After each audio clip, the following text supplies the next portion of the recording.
কোরআনের মাধ্যমে যারা দিনী শিক্ষা অর্জন করে যারা আলিম হইছে, এই সমস্ত খণ্ডিতের দলারা এদেরকে মস্কারি করে, ক্রিটিসাইজ করে, উপহাস করে।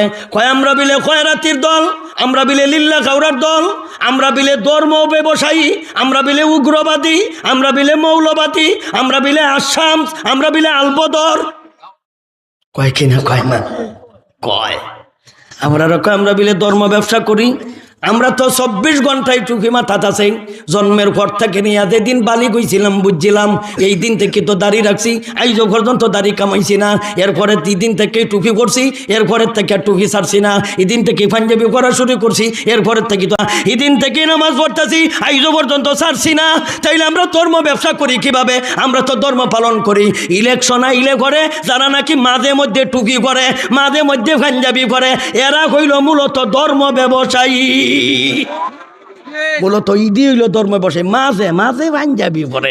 আমরা কি মাঝে মাঝে করি? ওই যে আমরা পড়ছিলাম আইজও আছে, এই যে দাড়ি রাখছিলাম আইজও আছে, এই যে নমাজ ধরছিলাম আইজও আছে। তুই তো সব সময় করস না, কারণ তোর নেতায় কইছে ইলেকশন পর্যন্ত পড়তে।